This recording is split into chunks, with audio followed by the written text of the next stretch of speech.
Está no ar mais um Justiça e Cidadania. Eu sou o Djair Rota e o nosso tema de hoje vamos falar sobre fiscalização dos poderes públicos. Agradeço desde já por ter aceitado o nosso convite, Dr. Gabriel, promotor aqui de Mococa. Dr. Gabriel, uma boa noite, muito obrigado por sua presença. Boa noite, eu que agradeço o convite que me foi feito e estou sempre à disposição para qualquer tipo de esclarecimento, não só junto ao programa do senhor, mas junto à população de um modo geral. Muito obrigado, doutor. Doutor, queria que o senhor discorresse um pouco para nós como é feita a fiscalização por parte do Ministério Público nos poderes políticos, no Executivo, no Legislativo, enfim. Tá. Nós temos hoje no Estado brasileiro, de um modo mais amplo, alguns órgãos que são responsáveis por fazer essa fiscalização. Um desses órgãos é o Tribunal de Contas, no caso das prefeituras, das câmaras municipais, seria mais precisamente ou mais comumente o Tribunal de Contas do Estado. E um outro órgão, já de atuação local, um órgão também estatal, né, vinculado ao Estado membro ou à União, e que também tem essa responsabilidade, essa atribuição, é o Ministério Público. O Ministério Público tem várias atribuições, tem atribuição para atuar em causas judiciais envolvendo menores, em causas criminais, meio ambiente, urbanismo, dentre outras, infância e juventude, e uma de suas atribuições é justamente essa, de controle, digamos assim, do patrimônio público e social.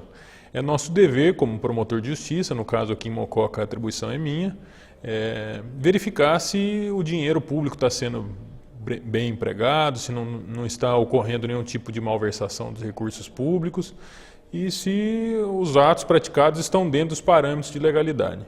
É claro que nenhum promotor de justiça tem vocação para ser político, para ser prefeito ou para ser vereador. Essa vocação é dos vereadores e é do prefeito ou da prefeita. Nós não queremos essa atribuição. O que nós temos o dever de verificar é se a coisa pública, digamos assim, está sendo conduzida dentro dos parâmetros que a Constituição traça e dentro dos parâmetros legais também, dentro dos parâmetros que a legislação estabelece. Doutor Gabriel, cotidianamente nós vimos em diversos canais, mídias, enfim, sobre corrupção. Eu queria que o senhor falasse para nós um pouco sobre, na visão de um promotor de justiça, sobre a corrupção em nosso país, o preço que a gente paga pelo enriquecimento ilícito de alguns, se é que podemos assim dizer. Pois é, o preço é bastante alto.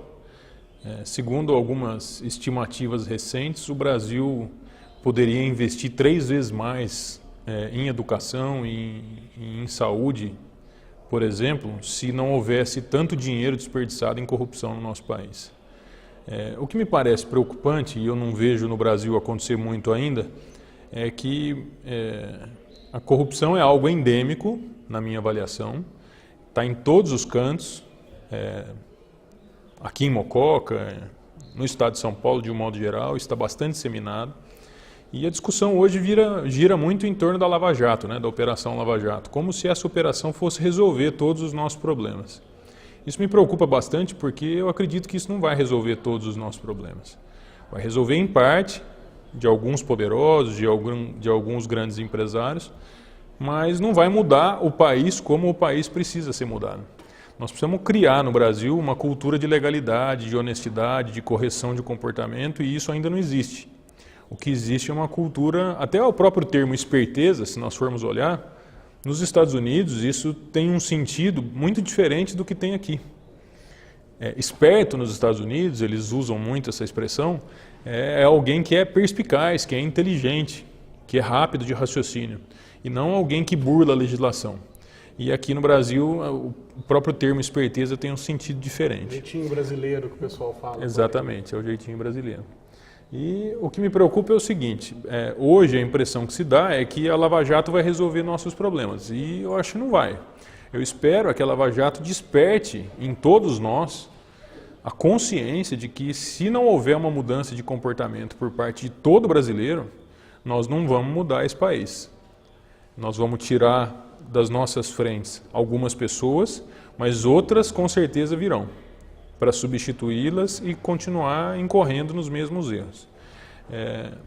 O que eu costumo dizer é que o aquecimento global, por exemplo, não foi causado por um único derramamento de óleo. Então, grandes transformações, sejam elas positivas ou negativas, elas não vêm a partir de um único grande ato, por mais importante que ele seja, ou de uma grande operação. São pequenos atos que, alterados, né, consciências alteradas, e isso é capaz de gerar grandes transformações. Mas não uma única operação, acredito que não vai resolver nossos problemas. Então a questão que o senhor está trazendo à tona aí é a questão da cultura do brasileiro, né? O brasileiro tem essa cultura em querer burlar, em querer aplicar o jeitinho brasileiro, quando na verdade ele deveria ser um cumpridor das normas, e o que isso nos diferencia de demais países do mundo e nos traz grandes prejuízos. Prejuízos. Não que a corrupção não exista em outros países. Em países europeus existe corrupção, em países asiáticos, nos Estados Unidos também existe esse problema, mas o nosso problema aqui é um problema que extrapola muito o que nós poderíamos entender como algo corriqueiro e normal diante de um cenário mundial. E o Ministério Público, ele tem algum trabalho voltado para as questões preventivas e educacionais, não apenas com relação a membros dos poderes públicos, mas essas crianças, adolescentes que estão vindo hoje, que estão formando a sua personalidade, o seu caráter agora. O Ministério Público tem algum trabalho nesse sentido? Nós temos hoje um plano geral de atuação para o Ministério Público do Estado de São Paulo, e a meta número 1 nossa em matéria de patrimônio público, de defesa do patrimônio público e social, é a atuação em questões ligadas à prevenção à corrupção. A prevenção à corrupção é um termo, né, é uma expressão que abarca muita coisa e abrange, inclusive, a questão da transparência no uso de recursos públicos, a questão da simplificação de contas públicas. Então, hoje, para se ter uma ideia, balancetes têm que ser publicados pelo poder público, pela administração pública municipal, periodicamente, para que a população possa ter acesso a esses gastos públicos, saber como o dinheiro público está sendo empregado e, com isso, fiscalizar. E, ao exercer essa fiscalização, minorar, pelo menos práticas corruptas. Acontece que poucas pessoas têm condições de entender os termos que são empregados, as rubricas que são empregadas nessas prestações de contas feitas pelo poder público. Então, um cidadão comum pode até ter acesso a essas contas, mas não vai entender o que está sendo dito ali. Uma espécie de uma maquiagem. Sim, uma maquiagem muitas vezes, e outras vezes nem os agentes públicos envolvidos naquilo têm facilidade para entender o que está acontecendo, como o dinheiro está sendo empregado, como o dinheiro está sendo gasto. Então é algo pelo qual nós temos que trabalhar também. Simplificação da estrutura do Estado brasileiro de um modo geral, dessas prestações de contas. Basta ver que é quase impossível para um cidadão normal no Brasil hoje entender regras de aposentadoria. É preciso consultar um advogado, é preciso consultar a própria autarquia federal que administra esses benefícios previdenciários. Chega-se lá a uma conta final, mas sem que ninguém consiga entender como se chegou àquele cálculo, como foi feito aquele cálculo, como se chegou àquele resultado final. Então nós precisamos passar também por um processo de simplificação do Estado brasileiro de um modo geral. E isso é uma desburocratização do nosso sistema. Desburocratização, simplificação das coisas, dos termos, da justiça. A justiça também precisa se aproximar, o Ministério Público da sociedade.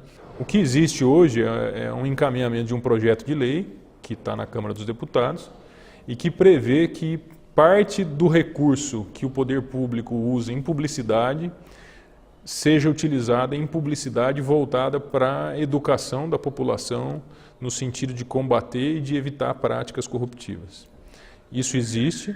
E, fora isso, alguns promotores, eu pretendo fazer isso aqui em Mococa, alguns promotores têm estimulado, digamos assim, o poder público local, diretorias de educação, departamentos de educação, a adotar uma cartilha também para jovens, para crianças, também cartilhas educativas a respeito de corrupção, de como evitar, o que é corrupção e os males que essa prática traz. Entendi. Doutor Gabriel, agradeço o Jair, senhor por ter aceito obrigado. o nosso convite.